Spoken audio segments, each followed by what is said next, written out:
Hey, what's going on? It's your friendly neighborhood KLA, Clyde We're about to give it to you once again.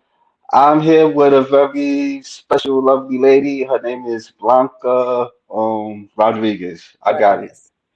Almost was gonna mess up the Rodriguez part, but it's easy to. I mean, it's easy to know. It's a common name, It's Rodriguez. common, So. yeah. Yeah. So you was born here, right? Like, Yeah, I was born and raised in New Jersey. I was born in Central oh, okay. Jersey. Lived there up until it was time to go to college, and then I came down to Florida to University of South Florida in Tampa, and I've been here ever since. And I've Yeah. traveled a lot, but this is just kind of home to me now. I enjoy Oh, the weather most of the year, and there's a good bodybuilding community down here. Everybody's about fitness year round, which I really like because a lot of other places when it gets cold in the winter, fitness isn't really a priority for people. So, being that I'm a personal trainer, a coach, I'm a bodybuilder, this is kind of like the place to be. So, yeah. Yeah. What part of Florida you live in? Like Miami or Tampa. Yeah, oh so I'm Tampa? on the Oh, west okay. coast of Florida. Oh, Yeah, okay. I do Oh, have that's family cool. down on Miami, the East Coast, and obviously I've traveled all over Florida, but I like it here on the West Coast. Oh, okay, that's cool. That's cool. Yeah, I'm in New York, where it's cold. It's not that cold like now, like today, but it was cold like maybe like weeks ago and stuff, you know. But it Yeah. go and pass. Yeah. I Yeah, it's mean, too yeah, yeah, long. I feel the winter is too long up there. It's yeah, 3 months. yeah. Sometimes it be like it don't be that bad, like especially like in February and some part in March, it'll Mhm. be like 40 or maybe 30. That's the highest, maybe.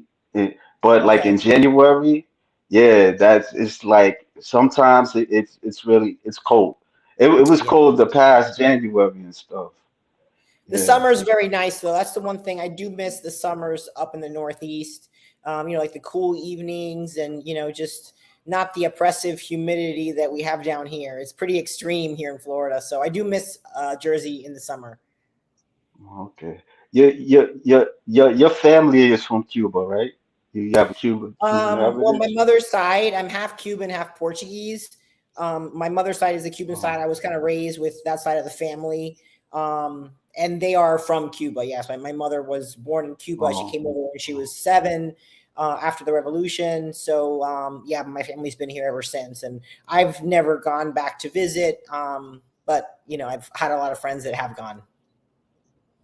oh, okay. All right. All right. I was born here. My folks are from Liberia, Africa. So, Oh, wow. Okay. yeah. Have you ever been there at all to visit? Nah, I never been there. I never been there. I mean, really, tell you the truth, like the situation really a lot of people don't may not be like tune into like Liberia with because they had a war and then like in the 80s and in the 90s and stuff and then like the living situation now was like there's no medicine and stuff and you know it ain't something that I'll be thinking about going over there. I mean maybe to visit, I wouldn't mind visiting, but it ain't really in my brain like that. So um, Oh yeah, but I mean that's the reason why I have no interest in going to Cuba is because everybody there is pretty much starving and living in poverty and oppressed. So for me personally, I can't go down there yeah, and pretend like it's a vacation spot. So yeah, yeah, yeah, yeah. So yeah, I seen you like couple of weeks ago. You was my friend all the way George Page, he was interviewing you and stuff, and yeah, and I kind of tuned in and stuff. I made some comments and stuff, but I was at work at the time, but I was watching a little bit of your interview and stuff. oh nice, yeah, it was a good interview. Thanks for watching. Yeah, no doubt. So you was a powerlifter and you kind of retired and stuff Yeah, for I powerlifting. competed in powerlifting at the top level for about 5 years. It was a great experience. I mean, it's pretty much where I built all of my muscle. I had plans. I wanted to compete in bodybuilding even before that, but I didn't really have the muscle and the shape for it. I did not want to do bikini. That was the one thing I was like, if I ever get on stage, I'm at least doing figure. And it was great because the time in powerlifting, I was able to build all that muscle without really thinking about building the muscle. It just kind of happened with the lifting I was doing.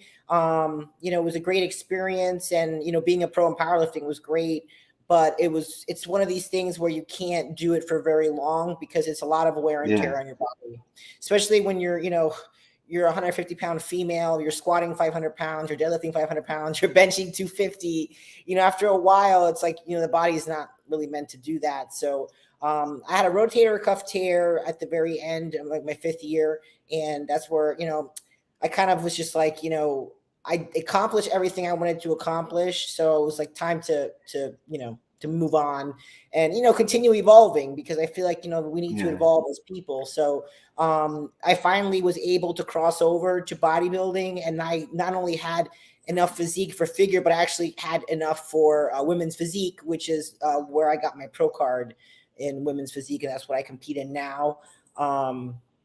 So yeah, it's been great. It's been kind of like a lifelong dream, because ever since I was a kid, I always kind of envisioned myself, being muscular, and eventually at one point competing in bodybuilding. So to have finally, made it happen and to be here, it feels great. yeah. Congratulations. Like you like how long you was doing powerlifting? Well, it was 5 years that I competed.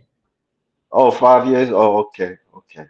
Yeah, it was That's about it good. was 2015 to 2020, and it so happened that it was the COVID year, and a lot of evaluating too during that year of COVID, and then I was like, you know what, that's it. I'm transitioning, so I took my time to transition over to bodybuilding. I didn't compete until 2021, which happened very quickly for me, because I did my first show in October of 2021. I won the overall at Hurricane. It was a pro am, and then 8 weeks later, I went to NPC Nationals, and I earned my pro card there. Yeah. Why you ain't do bodybuilder first? But I don't know. Maybe that wasn't in the cards for you to do What, bodybuilder before first. powerlifting? Yeah. Oh, it's because I didn't have the muscle that I needed for the stage. Oh, Like I said, I didn't want to compete in bikini. I wanted to and at least bikini. here. So that's why I didn't. And I'm glad I didn't, because that wouldn't have been a good start for me to start off in bikini and not be in that vision that I really wanted to be in. So when I got to get on stage finally and do women's physique, where I was able to do like an evening routine and everything like that, like I feel like it all really came together at the right time for me. Yeah. When you started bodybuilding,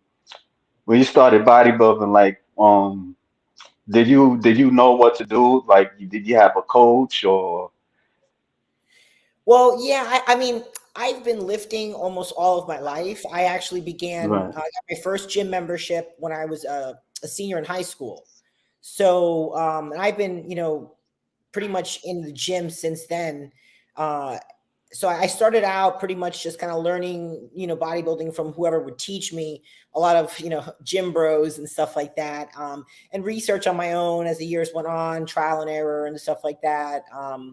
But obviously now, especially after becoming a pro, like I live and breathe bodybuilding. I'm even, coaching in bodybuilding now as well. I've kind of, transitioned from, coaching powerlifting athletes and clients to now focusing on, bodybuilding and lifestyle clients.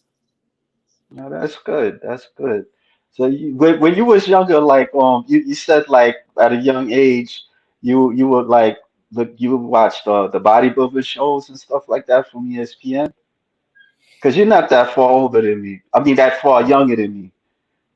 Yeah, no, I didn't catch those. What really planted the seed for me for bodybuilding was when I started my started going to the gym for the very first time. I was a senior in high school. I had been an athlete all up until then, but I knew that I wasn't going to be playing in college. So I got a gym membership my senior year, and then it was a bodybuilding gym up in New Jersey, and they had a bunch of flyers on the walls of the different events and competitions. So I was kind of like, wow, I would really really like to do that, and maybe one day, because I was so young at the time and I had plans to go to college and things like that. So it's just funny how the universe works, where uh, I finally got to do it, and I did it my way. And, now it's like, when I got that pro card, it was almost like, I was so grateful that I was able to do that, because it was almost, to my younger self, I was able to be like, see, I did it. I got it.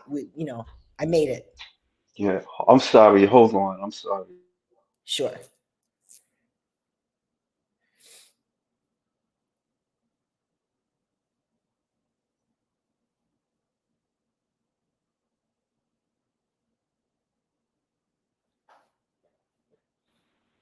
I'm sorry. It's distractions. No problem. Forgive. Yeah.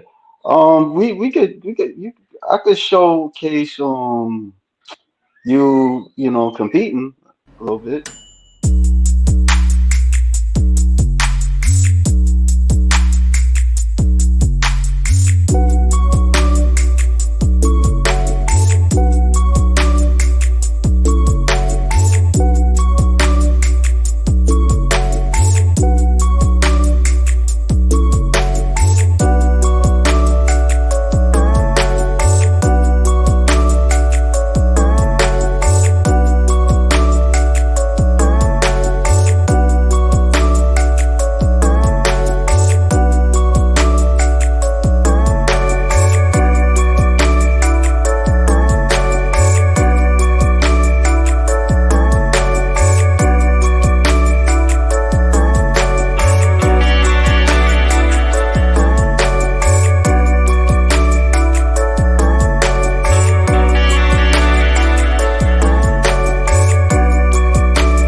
Yeah, yeah. It's probably more where that came from.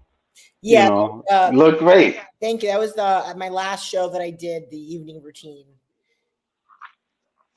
Yeah. How was that for you? Was you nervous or anything like that? Yeah, there's always a little bit of nerves getting on stage and stuff like that, but it's one of those things that you kind of feel free on stage. It's hard to describe. It's nervous. I'm nervous, but I'm confident at the same time, and then just excited to just show off my physique. Because you work so hard, so many months with the dieting and the training and everything, that Yeah. the time just flies on stage. It's like I really try to enjoy every moment, because it just goes by so fast. No. Do you have like a support group or anything like that, or like people like friends supporting you or family or I feel really grateful that I have a good community down here in Tampa. I have a couple gyms that I go to. One in particular is called MI40, which is kind of like a pro gym, and there's a ton of competitors there, IFBB pros. So it's good, because I have a lot of men and women that I can kind of relate to, and a lot of times, I'll do a show, and there'll be, some friends of mine doing the show as well. I also, have friends that are competitors of mine too, that I see at shows whenever we compete. So that's kind of nice. I see them, we catch up. We follow each other on Instagram too. And then I'm very grateful that my mother is a huge supporter of mine. So she's, gives me a lot of support when I need it. yeah, that's nice. I've never been to a bodybuilding show. I'm more of the guy that was like, wow, they look nice. And so, it kind of had to take a while for me to kind of grasp, more of the sport, because a lot of people, they don't really know too much of the sport. Do you ever, is there a point where you have to like educate people like what bodybuilding is? Not as much as powerlifting. I find with powerlifting, it was something that everybody was confused between weightlifting and powerlifting. Not Right. so much with bodybuilding. I feel like, bodybuilding is a little more mainstream. So, I don't find that I'm having to explain too much. What I am having to explain with bodybuilding is the different divisions that most people Yeah. don't understand, like the different divisions and, how that Yeah. goes. Yeah. That was always the thing, because sometimes you can't really tell what physique and bodybuilding or like what bikini and, but bikini, you probably you got a little, it's obvious, but like but the wellness and maybe the figure and stuff. It had to take time for me, with the wellness, the legs are bigger, and maybe the figure, like they're tall and they have a physique a bit, and physique, it's maybe I would say not too big as bodybuilding, not as the bodybuilders, Mhm. maybe like the quads ain't too big, or the upper body's there. I'm still learning, I'm still learning. And then Yeah. the bodybuilders, they're huge. Yeah. How do I do? It changes too as well, and some shows are different than Yeah, others. So it depends on that as well. yeah, yeah. Well, there's some pictures I could show you. Hold on. Now, who did these pictures? That was Corey Willoughby that did those shots. Oh, This one right here, he's a photographer. He was in Florida. He's now back in Missouri, I think he's from. But he yeah. does photographs a bunch of bodybuilder women. Okay, that's cool. That's cool. That's cool. What's it like doing like photo shoots and all that stuff? Um, it doesn't come naturally to me. I haven't really had much experience with modeling or photography or anything like that. So, I'm getting better at it. Especially having come from a powerlifting background, I'm very like stiff, and Yeah, it's been a transition and a learning experience, but it's getting better, and I'm starting to really kind of find my personality in modeling a little bit. right.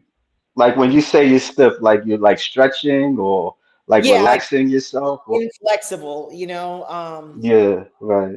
that was probably one of my biggest challenges when I crossed over from powerlifting, because when you lift heavy weight like that, you have to be very Yeah, stiff. So, having done that for years and training your body to do that, to then suddenly right. going to posing where I'm having to like, be Yeah. flexible. It's getting a lot better. My posing has improved a lot, because that's the one thing that was probably the hardest thing for me, was the posing. Yeah, I remember I was watching like a documentary on this guy. He was like I think he had the desire to just power lift, and he would like lift like these heavy stuff. Like he was really addicted to it, to a point where it became kind of dangerous for him. Like he was like getting injured or something. I don't know if like injured, but it was to other people, like they was like explaining that the more he lifts heavy, the more he can hurt himself eventually. So yeah, that kind of like I paid attention to that. It was like like extreme addictions and stuff like that. I was watching it on TV or something. Well, I Yeah, mean, lifting heavy is a rush. I mean, I there, I mean, how runners talk about like the runner's high, how they feel when they're done. I mean, that's how I feel also when I'm lifting heavy weight, especially doing it in a competition and stuff like that when you're competing against other people. But injuries are part of the game, and it's funny because I now be having been in both, I find that powerlifters view injuries very differently than bodybuilders. Usually bodybuilders, if something's hurt, if they're hurt, they have an injury, whatever, like they immediately, work on it. They try to resolve it. They back off the weight. They back off the training. with powerlifters, I mean, I know a lot of people that would show up to a meet injured and they say, "Hey, we'll see what's there today." That's just how it is. So, and I was kind of glad that I moved away from that because I didn't want to fall into that mentality of just like, getting hurt and lifting with injuries and, you know, being inflexible, being immobile, and eventually, eventually that happens with heavy lifting. So it was a transition too, because, strength becomes your identity, you feel like that's who you are. And if you can't lift that weight anymore, but thankfully now I still lift heavy in bodybuilding, but I'm focusing more on, the muscles and, not going so heavy, but just getting in a lot of volume and reps and stuff like that. Yeah, I used to do like heavy lifting at times. It Like takes a I while. would do. Yeah, like, but I think one time when when I was like working with my friend, and he put me on to this company, and it was like a mover. It was called Trinity Moving, and it don't exist no more. But we would like kind of like lift like have like office equipment and stuff, office like desks or like lamps and stuff like that. Sometimes it would get tiring doing that. Oh So yeah, I it's not bet. easy. Yeah. Yeah. So I mean, like, what made you want like what gave you that desire to kind of do the powerlifting? Like, was it like you watching like Terminator 2? Because I remember I heard you say that you like Linda Hamilton. Yeah, I when caught that that movie one. came out and I was a kid, that left an impression on me because I had never seen like a muscular woman, and then repping out pull-ups in that movie the way she was doing it. I was like, wow, I want to look like that. I want to do that. Yeah. That was the inspiration to basically become a strong muscular woman. But with powerlifting, I kind of just stumbled into it. I had gotten my personal training certification and I was training clients more of like bodybuilding style, like what I was used to. And then I was working out of a powerlifting gym, and I was kind of watching what was going on, and I was very, curious about it. So then I started picking up the barbell, and it's like, oh, let's see what I got. And I was pretty strong. So it was one of those things Yeah. where, before I knew it, after a couple competitions, I was already at like the top of the weight class. So in the 5 years that I did it, I was at the top of 3 weight classes in the world all time. So yeah, it's one of those things that I had to get out of it to finally appreciate all of the things that I accomplished while I was in it. But yeah, I stumbled into it and I was like, all right, let's do this. And I did. And it was Yeah. 5 years that, I look back on very fondly. It was a good time. I got to travel for competitions. I won money at meets. Um, Mm. met a lot of cool people and it was a good time. Did you like you just traveled around the states, or you just or maybe like other countries or something like that? Well, in 2020, I had been invited out to Australia, a huge meet out there, but unfortunately, COVID happened and they ended up canceling Yeah. it. I don't think they ever brought that competition back after COVID, but that would have been my first international powerlifting meet. But no, basically around the country. Any invitational meets I would get invited to, usually the big ones that were money meets, would be out like in California. I did a huge competition in Cincinnati that I won one year. So yeah, within the states. Did you like you ever seen like have you ever like ran across like a girl like that they was inspired by you or anything like that? Like, wow, look what she Oh yeah, doing. that would happen all the time at powerlifting meets. People coming up to me afterwards, a lot of women being like, "Oh, it's you inspire me so much," and even the clients that I trained as well, this female one specifically, hired me because they were motivated and inspired by me and what I had been accomplishing. So yeah, and I still get that to this day, and I still, even though I'm in bodybuilding, I still have my fan base from powerlifting. They still follow me, even though that's not their thing. So yeah, I've gotten a lot of that, which has been nice. That's pretty cool. That's nice. Rolando G. Hey there, Clyde. Hello there, Miss Blanca. You look fantastic. Yes, you Thank do. you. Yeah, look at some other pictures. Yeah. Well, look at that again. That look nice. Yeah. Yeah. Wow. Okay. I don't want to drool all over it, but it looked nice. It looked nice. I noticed you did a Wonder Woman one too. I like this one. Oh, that was for You Halloween. know. Yeah, I was in prep, so I look pretty Yeah. shredded there. Yeah. I noticed a lot Anytime of Hollywood wants to bodybuilders. hire me, Huh? anytime Hollywood wants to hire me for a superhero role, I'm all about it. Yeah, of course. Like yeah. Yeah, I mean, like, growing up, I remember like I would see like Corey Everson and Rachel McLish. Really, I think like stood out the one that stood out from to me was Corey Everson because I seen her like in Double Impact and she was like she did like a appearance in Hercules, the legendary journey with Oh Kevin yeah, that's Sorbo. right. Yeah, and I remember like she starred like in this movie. I was watching it but I knew about it like in the 90s, and she was like a villain and stuff. It was about like this lady cop. She was trying to find she was trying to take down people that framed her father that was also a cop and all that stuff. And Corey Everson that played like this hit woman and stuff. Yeah. Oh, She okay. died in a movie and stuff. It was called what was the name of that movie? I forgot. I forgot the movie, but it was a cop movie. It was like a crime action. It didn't do great, It was like maybe like one of them B movies. Like they'll put it like in videotapes and stuff like that at the time, and Oh, it wasn't in theaters. I'm simple. That's the best way I could put it. oh, okay. But I'm gonna check. yeah, you don't really. You just Google Corey Evans the movie that she was in and stuff, and yeah. So Davaris Adams, you are amazing, beautiful with muscles. Oh, thank you. Wow, thank you for the flex. I was watching. I don't know if you're familiar with Didi on the Spot, Oh like yeah, with Brian yeah, Johnson. yeah.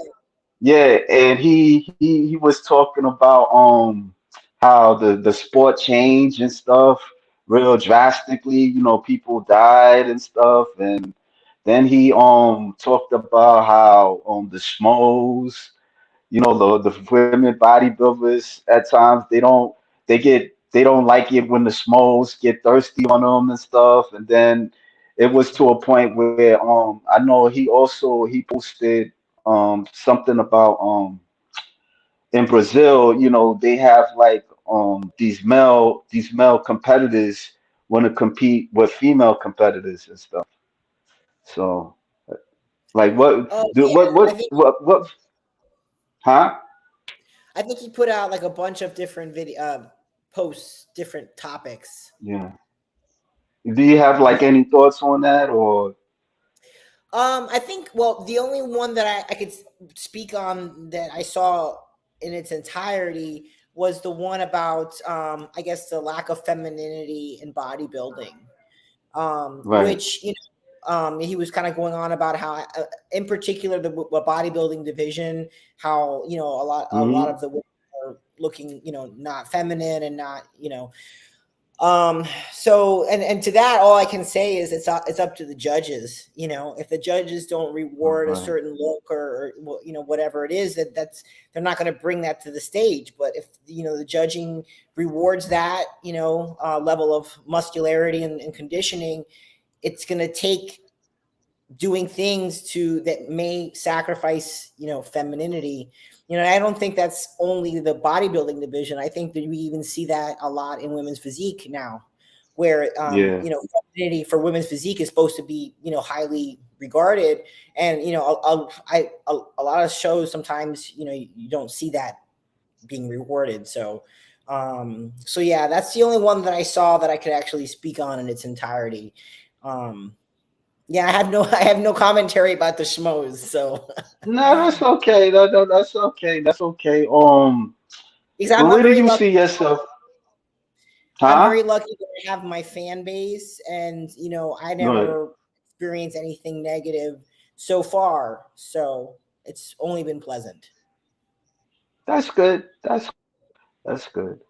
Yeah. But where do you see yourself like in doing bodybuilding? I mean, women's like how long you think you'll do it, do bodybuilding Well, in your division? I'm gonna definitely stay in this division. I actually last season tried figure for one show, and I quickly Yeah. realized that was not for me. So I went back to women's physique, and this is where I'm gonna stay. I don't anticipate, getting out of it at all. And then as far as competing, like I had mentioned to you before we started, I'm 40. So really, realistically, I have a few years that I could really, really push the competing, but especially taking into consideration the years that I spent in pro powerlifting and everything that I did and sacrifice for that. I'm going to give myself a few years to really compete, in the open and see what I got. But I envision myself after that just focusing on being a coach and helping others, because I'm at a point now where when I have a client and they succeed, like it's almost like I succeeded, like I feel that now. Like I feel like their win is my win too, so hopefully, and who knows, maybe even be a prep coach as well. So that's kind of where I see myself in the future. Oh, do you do so do you coach competitors as well or Not just right now. I mean, I do off-season bodybuilding coaching, but I'm focusing on lifestyle clients and transformations. But eventually, do plan on being a prep coach, just not right now. okay. What should you have any success stories that you can share? Like you doing in fitness Well, yeah, training? one in particular that I actually posted about recently is a client that I've been working with. His name is Luke. He's a retired power lifter. He had put on a ton of weight during his years powerlifting, and he was basically facing total knee replacement on both knees if he didn't lose weight and change his lifestyle. Mm, So he's been doing amazing. I mean, he's lost 60 pounds while maintaining his strength and retaining his muscle, which is huge. yeah. So we took a little break for him to be able to put on some muscle and give his body a break before we start dieting again. But we're going to keep pushing the diet now for a few months. And I mean, if I could see him down like close to 100 pounds, that would be amazing. And literally Yeah. change his life, because I mean, this guy, I mean, the things he's doing now, he's going on rock hikes. I mean, so active that was almost like impossible years ago for him. So that's one that comes to mind, that it's just, I mean, it's so amazing to be part of that process and helping someone, change their life, and that's, I think, the difference right now between, coaching competitors is great because you're preparing for the stage, and that's great.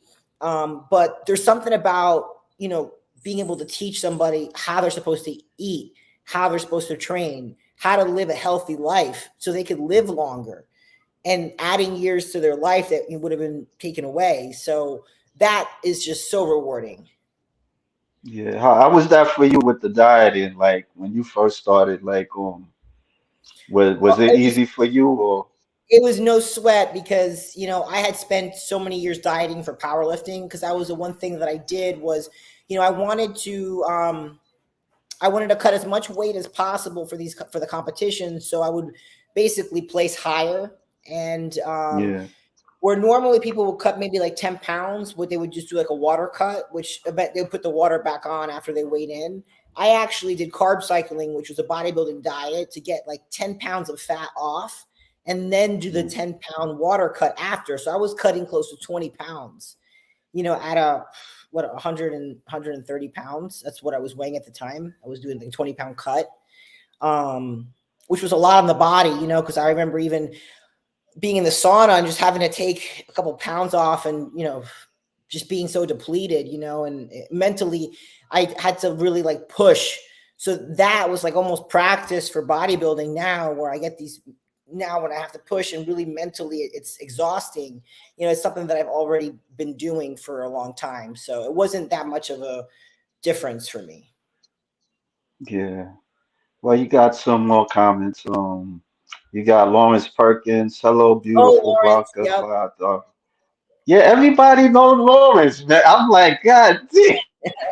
I'm like, I don't know. He be saying these compliments and all that stuff. I mean, I'm not mad at you, Lawrence. It's just, you know, um, Rolando G, you have sincerely a feminine look. I really like your physique, Blanca. I'm more attracted to a woman with a type, muscular shape. Well, thank you. Thank you. I Yeah. appreciate that. Yeah. Yeah, you That's have very a important. nice, huh? That's very important to me is, retaining my femininity during this whole process. Right. Yeah, because I mean, it was like on what, Ryan Johnson was saying about like how like some of the women they look really, masculine, like really masculine. It's scary. It's scary. Yeah. When you're getting your makeup done backstage, and you see a lot of some of the competitors before the makeup gets put on and their hair done and everything, and it's 5 o'clock in the morning. It's like, wow, some people have that whatever it takes mentality. I don't. I have my boundaries. And that's one thing that I'm very big on when I work with a coach or anything like that. Is like, I have my boundaries. I'm not. This means a lot to me, but not enough to sacrifice, my femininity, my appearance, because that means a lot to me. Of course, of course. Yeah, I mean, there was like there's another video I could play with you, like you powerlifting and stuff with another gentleman. It's let me show because I'm not really good explaining stuff. You gotta forgive me with that, but I'm gonna show you.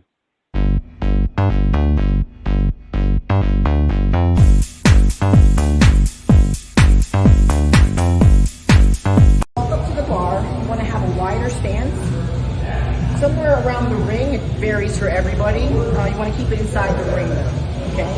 So the shin is going to be vertical up against the bar. Keep it nice and close. Your toes are going to be pointed out. Wherever your knees are pointing, your toes should be pointing too. So now that your feet are set up, you're going to go ahead, take a deep breath, open up the chest, and you're going to come down. Wherever your arms hang is where you're going to grip, okay? I see people with too narrow of a grip, like this, or too far out. You want it to be hanging and grip wherever your arms hang. Okay. Now, another mistake that I see is people setting their hips too high or too low. You want to be somewhere in between. That varies for everybody. Now, if you set your hips too low, you're just going to be squatting the weight up and you're not going to be using your hamstrings and your glutes. If you set your hips too high, that's basically a conventional pull, and you're going to be using your low back more than anything, which you don't want to do for the sumo deadlift. So in order to engage the glutes, which you should engage the glutes before the bar even leaves the ground. Now how to do that, we call spreading the floor. You're basically going to push down with your feet and out. Down and out before you pull. That's going to allow you to use your glutes to break the bar. You're going to wedge your hips under the bar and lock it out. Yeah, I don't know. Maybe I didn't know. Maybe it's just you're teaching like how to like do like a proper squat. Yeah, that's something that, I'm a squat specialist and deadlift specialist. So when it comes to technique and form and stuff like that, yeah, I do, coach that. I train that, even offer, short sessions to evaluate your form and improve it and stuff like that. But I don't know. I find that in bodybuilding, it's very rare to see people actually deadlifting or squatting free bar squatting. So, most people like machines. Yeah. I seen you. You're like deadlifting or something. It was like a video. I kind of you had like a friend and stuff, and you guys was training together. It was a guy, and you guys was training Oh, I together. know what video you're talking about. Yeah, it was my Yeah. friend Steve, who's also a coach. He came to visit our gym, and we did a leg workout where we did basically deadlifting and for reps, and I got like 405 for 7 reps. Oh, okay. All right. Rolando G, I hear when the ladies in your division sometimes take drugs, some cases suffer hair loss and other abnormalities that likely a woman to me it looks out of place. Yeah, the story I be hearing and stuff, like but that's like the extremes and stuff. They take these substances and all that stuff, and it's not like it's always on a hush. I mean, some people talk about it, and some people they don't, So But again, it comes down to what they're rewarding on the stage, because if they're wanting, like, for yeah, example, my division, they're looking at like super conditioned, they want size now that's almost like bodybuilding size. So yeah, when you're asking a woman to do those two things, you know it's going to take a lot of supplementation and yeah. really doing extreme things to get to that extreme point. And everybody's different. I've been very lucky in that I've always handled things very well, all types of drugs. So thankfully I'm not pushing anything crazy anymore, but I did during powerlifting. A lot of that was going Okay. on. So like I said, I have my boundaries now, but I'm sure that whatever I'm doing, another woman may not retain their femininity the way I've been able to do it. So it's one of those things where everybody's different, and some women are going to look a certain way, whereas others may not. But like I said, it all comes down to what the criteria is and what they're rewarding on stage. Yeah, yeah, yeah. It's a funny sport where you can be healthy, but it's always a risk. So Risks and yeah, sacrifices. It's like, what are you willing to sacrifice? And that was one of the reasons why I got out of powerlifting, was because a lot of the women were really upping the drugs. And unlike bodybuilding, where you can take as much drugs as you want, if you don't follow the diet, if you don't do the training, you're not going to look the way you're supposed to look. Powerlifting is the opposite. If you start taking stuff, I mean, your lifts are going to go up, you're going to get stronger. And then that's a sport where you don't have to look pretty. You don't have to be feminine. You have to just lift the weight. So a lot of right. those women don't care, and they look a certain way, and it's fine. But yeah, in bodybuilding it's different because it's aesthetics. Like, what looks aesthetic, what looks presentable. Yeah, yeah. You don't do you feel are there moments that you feel stressed out? Because it seemed like you I think it was more stressing out with you like in powerlifting, if you could correct me if I'm wrong, than bodybuilding. There's a lot more stress on the game, on the competition day, because with powerlifting, you can train for however long you train. It comes down to that Yeah, day, what you're able to do, and if you're not able to do it that day, it's almost kind of like, well, there goes months of training. Where with bodybuilding, I feel like there's less stress on the day of the competition, because it's like the work's already done. All you have to do, obviously, is pose the way you're supposed to pose well, and hopefully you peaked well, as too. But the work is pretty much done. So I have a lot more fun. I'm able to kick back more backstage, and even with my competitors, in powerlifting, it's very kind of like competitive, where I wouldn't talk to my competitors during the event or whatnot, because you're actually going to be competing, and who's lifting against each other and all that stuff. Where I feel with bodybuilding, it's kind of like, I can be very friendly with my competitors at the show, because, I'm bringing my physique that's different from what they're bringing. I can't change my body. They can't change theirs. It comes down to what the judges prefer and what the judges are going to reward. So it's a lot less stressful. do you feel like are there times that you feel a bit like intimidated by I'm sorry, you cut out the last part. What was the question? no, I mean, do is it to a point have you ever like felt like intimidated like by their critiques, like what how the way they want you to look, or is it? Um, I guess in a little bit once I got to the pro stage, my pro debut in 2022, uh, being around the other pros, women physique pros, I was kind of like, whoa, because I felt like the amateur stage was a different world compared to the pros.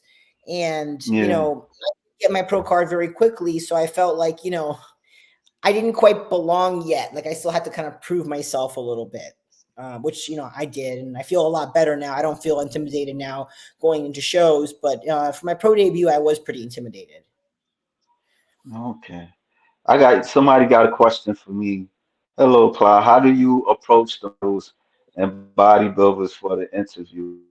Well, Augustine, you could DM them and or email them and ask them, hi, I'm such and such, and I would like to interview you on your road to fitness, and you gotta be creative with it, make them feel comfortable, and hopefully they respond. If not, just try again and stuff. It's not gonna be easy. Gonna have some bumps there and there and stuff. Any bumps. So, that's the best I can tell you. I got it from all the way George Page. A lot of times he tell me, I complain like nobody ain't responding, and this thing is hard and stuff because I mean like a lot of men, they feel kind of, I don't know, they have a lot of issues on it, like certain things like not putting themselves out there to just even like make the sport like known, if I could say that, Mhm. and it's not it's a lot, just a lot, just like emailing and stuff, and luckily you responded, and so Yeah, everybody's different because there are a lot of female competitors that you just see them at the shows. If they have a social media, they may just post a couple of pictures and that's it. I have one competitor that I'm friends with. She's not even on Instagram or social media at all. But then you have others that are constantly engaging with people, putting up pictures and all that, and documenting their whole prep. So everybody's different. yeah.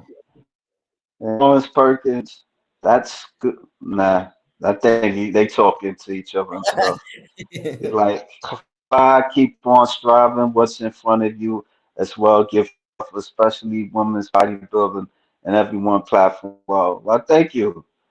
And what this man have to say, Ronald G.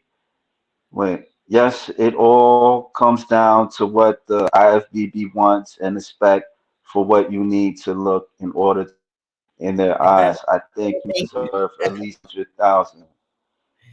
So like what was the prize that you won? You ever won like something?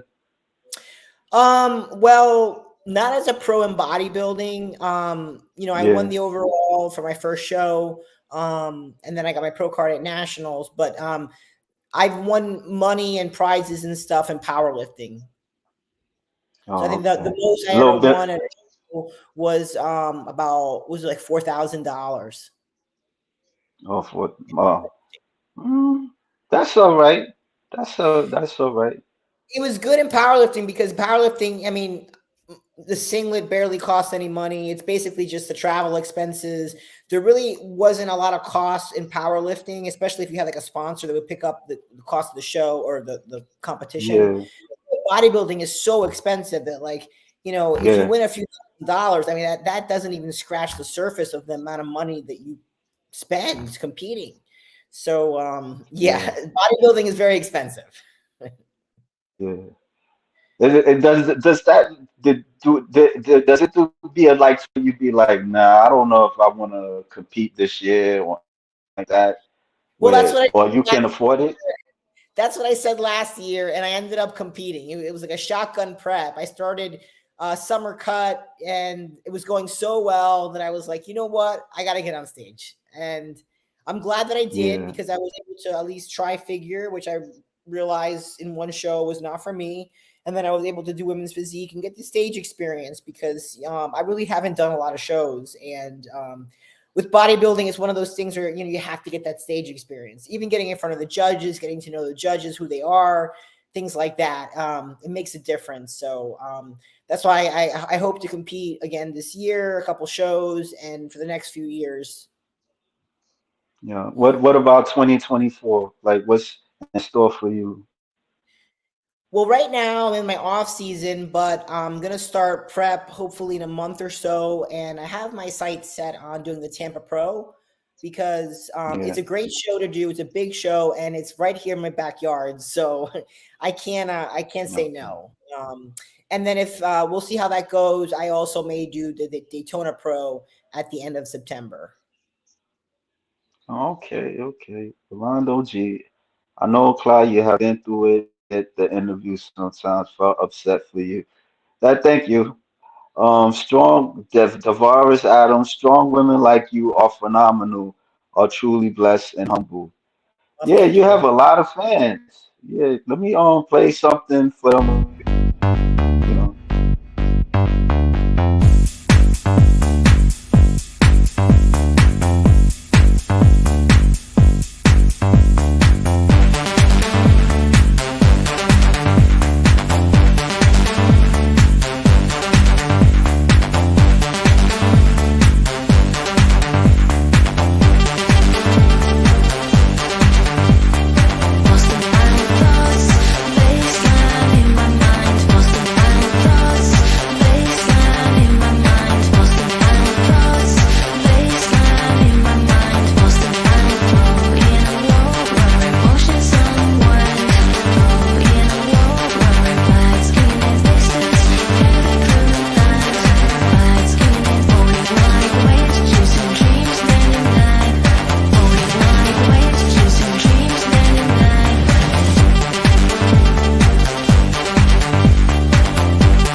Did I ask you this? Were you ever good in sports or anything like that? Or Oh yeah, no, I was a lifetime athlete. I was playing sports since I could walk. You know, I was no? every season I was involved in sports. I played basketball, played soccer, I ran track, ran cross country. Pretty much all the way up until my senior year of high school when I got the gym membership. And I think that's one of the things that I love about competing, is that, it brings me back, to that feeling that I felt when I was a kid. And, I love it. I love competing. Okay. What was your favorite sport? It was basketball. Basketball was, that was my Yeah. jam. I played that for many years, and I was short, so I had no future in basketball at all. I was Yeah. short. Yeah. Yeah. I started playing basketball when I was 17 years old. Yeah.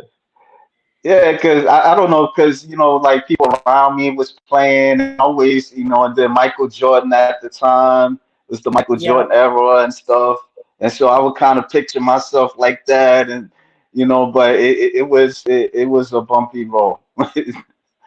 But I think it better over the years. I would always like hit a jumper and stuff like that. And, yeah, I did get better. I stopped though, because it just was like, because like some of the young boys, they be trying to like challenge you and stuff, and it's Oh yeah, yeah. man, yeah. Like, do you watch that? Do you watch the games or anything like that, or Not anymore. I used to. Growing up, oh my god, I was like, I knew all the games, watched all of them. But no, I don't watch much sports these days. I oh, just focusing on bodybuilding.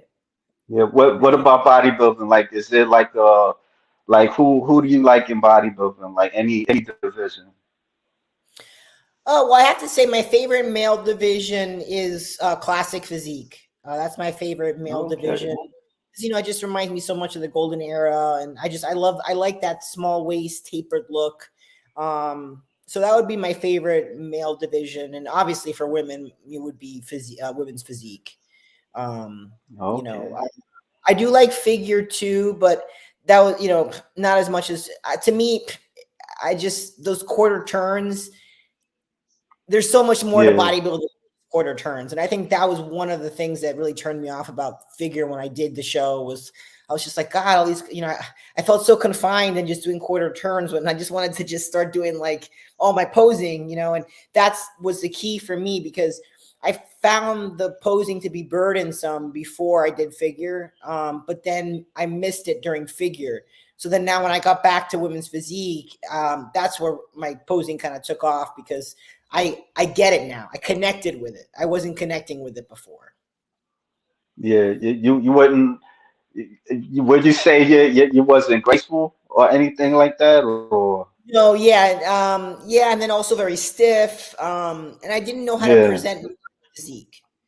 I think that's key is understanding your physique and how to present it. And I didn't get it before, and now I do, and it was great because that the video you showed of me doing the routine, I actually yeah, choreographed that myself, which is like the first time doing that. I usually yeah, hire someone to do that, but I remember just one night just putting on like the music and freestyling, and it just happened, and I was like, this is it, this is it, yeah. I did it. What music you like working out to, like like in the gym? Um, It it varies. I do like listening to like house music and some, hardcore dance music.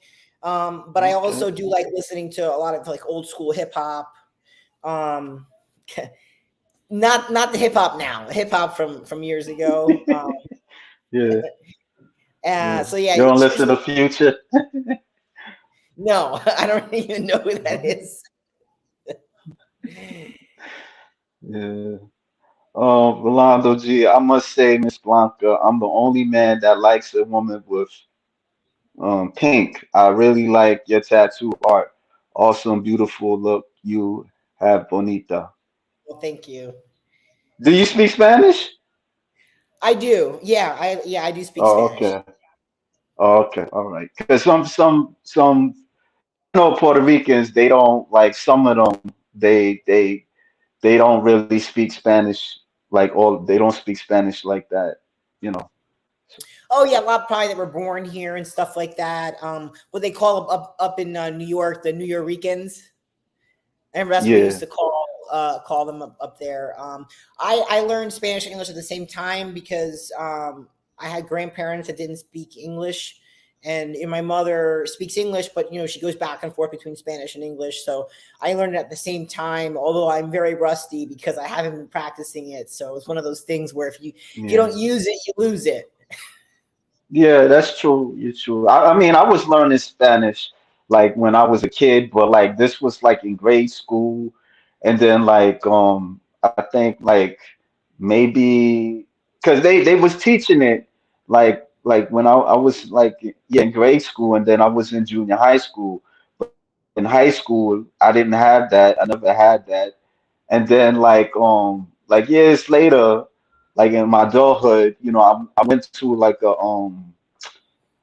volunteer like a Spanish class, like in the Mhm. library and stuff, and they, like I was learning more because I would kind of utilize it when I was like working at McDonald's because a lot of them, like they're from like Panama and Mexico and stuff. They don't really speak English too many. Like like this was like maybe like a couple of years ago, and sometimes I had to just say stuff in Spanish, and Mhm. so and I had to listen to and stuff. I would look at Telemundo and stuff like that. Oh Just yeah, I mean, yeah, yeah, you pick up yeah, stuff. You know.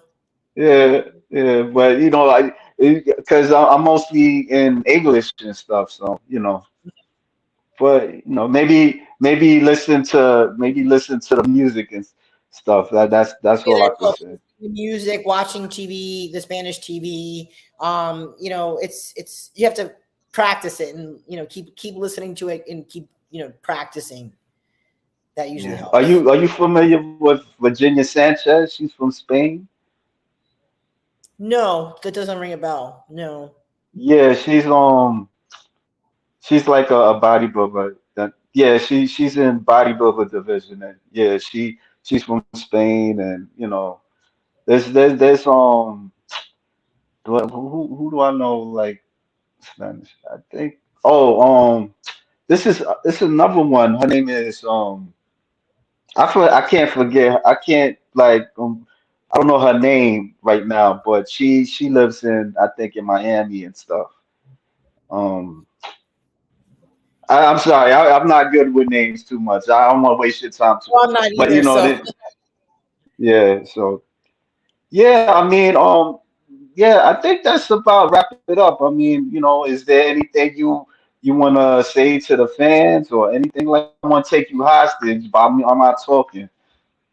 no, I think I've talked quite a bit, but I want to thank all the fans and everybody supporting me. It means the world to me, and it's part of the journey. Is just interacting with people and motivating and inspiring people and stuff like that. So thanks for all the support.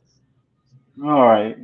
Yeah, I hope good luck to you on your being a fitness trainer and bodybuilder. I mean, a physique competitor, you know, Thank you, though. I appreciate that. no Thanks for problem. having me on and for inviting me on your podcast. And it was nice to interact with your fans as well. Yeah, no doubt, no doubt. All right, folks. Thank you again, everybody that came and participated on the chat. Really appreciate it. You know, best of luck to you again, Miss Blanca. Stay beautiful. That's all I could say. Thanks so much. I'll try. So you have a good evening, and then we'll be in touch soon. All right, no doubt. All right. All right. Bye Good night. bye.